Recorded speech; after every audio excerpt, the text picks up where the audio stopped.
In this video, I'll be running through how you have to be incredibly careful if you're going to spend on TikTok ads as an e-commerce brand. And I'll show you a real TikTok ad account that was scaled from $0 to spending $20,000 a month by a previous agency. I'll show you the back end of their Shopify and the way that you can measure whether this was actually incremental, how much revenue did TikTok actually drive the business, and then why did we decide to turn the entire thing off when I hopped on a consulting call with this brand.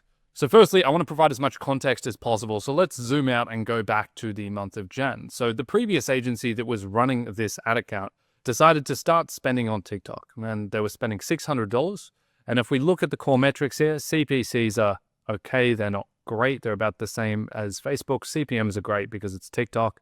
And then when we look at cost per conversion, they're actually sitting in an incredible position. For context, these guys had average gross profit on first purchase. It's around about $85 to $90. And so this is incredibly profitable. In fact, the LTGB to CAC ratio here would be a 7 to an 8, which is outstanding. Anything above a 3 is ridiculous. And so an 8 is out of control. And they should, in fact, go and ramp spend here. And so that's exactly what this agency went and did. We move into Feb and we watch spend go up to 10.5 thousand. Now, spend wasn't reallocated from other platforms. That's a really important note here. Spend was just increased on TikTok. So the entire marketing budget went up. Now, as a consequence, cost per conversion went down. It went down to $8.53, which is obviously incredible. And the numbers in platform look great. And so then what did they do from there? Well, at the end of Feb, let's just look at Feb 28th. They were spending $800 a day. So this is a run rate of about $25,000 a month. And you can actually see this run rate play out if we look at Feb across to March, where they were spending $20K a month. In March, they were obviously on track to go and spend $20K until around about on the 19th. I came in and turned everything off immediately. Now, why did I make that decision? Despite cost per conversion looking incredible, this looking like a much better channel than Facebook, why was everything switched off? Quick PSA, if you're a performance marketer and you have 2+ years experience, you're anywhere in the world and you want to work with the very best, scroll down, click the link at the top of the description to apply for the one position that we currently have open. We currently only work with 8 to 9 figure brands. So you'll be able to work on some of the leading brands in Australia with one of the best teams globally. We have weekly training. We have a 40+ hour onboarding course. You'll be able to work alongside myself and the rest of the team. Strongly recommend. Click that link below. Well, one of the great features within TikTok is if you go to tools, you can get, analytics. You can go to attribution analytics. I actually love this feature. I wish it was in the other platforms as robust as this is.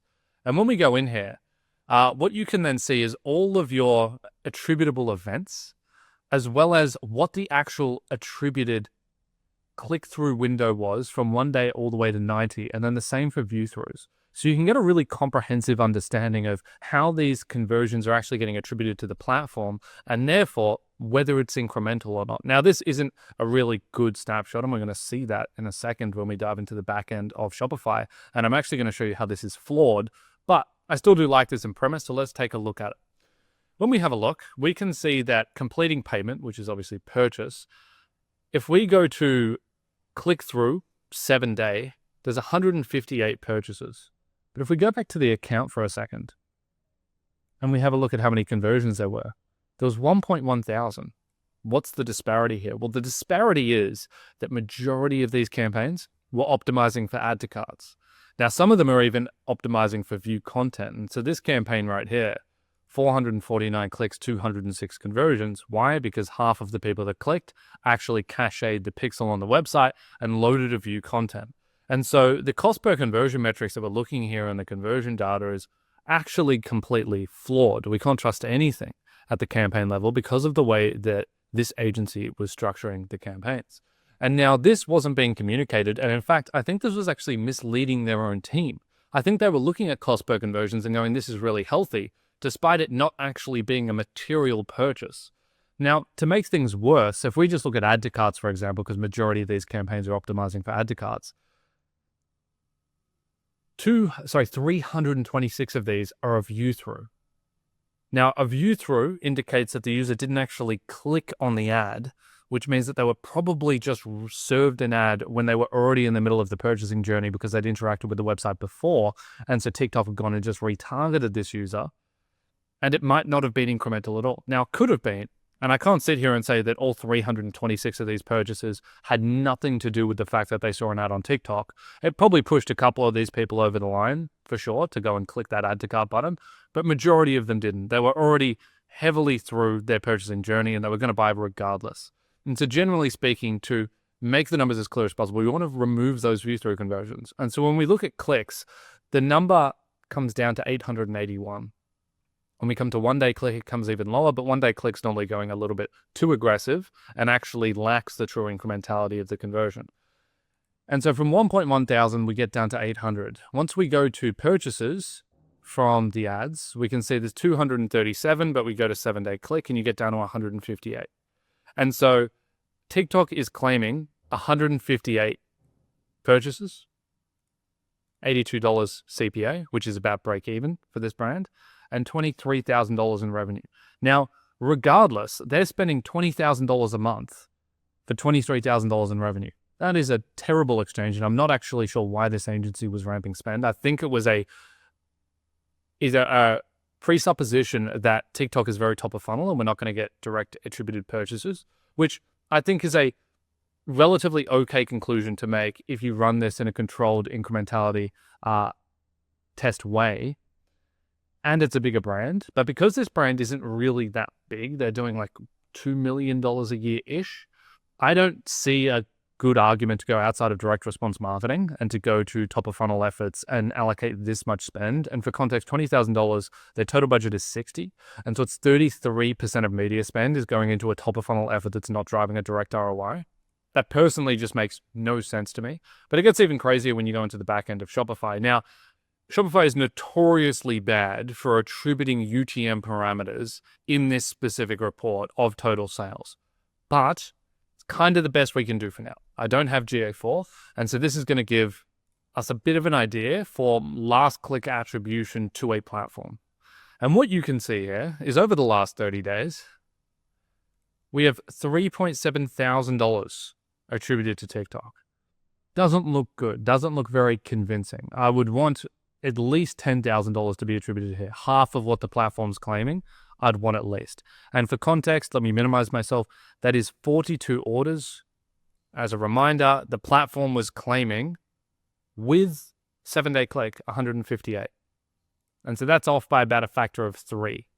I'd like to see that closer to being a factor of 2. And then it gets even worse when we do a filter down to just new customers. As a generalization for brands of this size, we would determine that paid media platforms aren't a great tool to re-engage existing customers and that existing customers are likely coming back through direct media channels like email and SMS, not through paid media. And that then takes us down to 34 orders and 2.7 thousand. So this is really not convincing all of a sudden. But okay, what if we then go and try to line up the before and after of when this was made? And by the way, you're probably looking at this. This was when we came in and did the consulting call for context. And so when we turned TikTok off, revenue didn't dip. In fact, conversion rate went up from 1.5% to 8% overnight. And obviously it's trailed back since because there was actually a sale that was introduced right at this time. And so we got to ride the benefits of the sale. But conversion rates are stable now at about 6%. Why? Because it was all junk traffic. And so I want to open up 2 different reports. I want to open up the conversion rate report. I want to see how conversion rate changed as we introduced this channel, or we didn't introduce it. Another agency did. And then I want to see how, in particular, new customer sales changes before and after. And so let's start with new customer sales. And so you can see in the bottom right corner when I minimize myself that this has been selected as new only. We're looking at last month. We're doing a comparison to the prior month.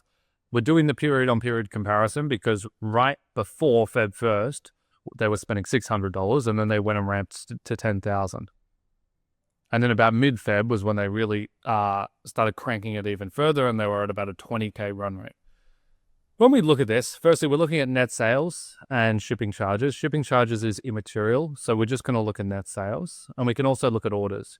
You can see that there's a large natural fluctuation on a day-to-day basis here, which doesn't make it clean for doing an incrementality analysis. Now, you could obviously scrape all this data, put it into a incrementality tool. Obviously, we've got some on the channel. Just go and search for incrementality testing and you'll find YouTube videos on them. We could do that in this instance. I just think it's fairly obvious that TikTok isn't working, so I haven't put the data together in the Google Sheets to prove this.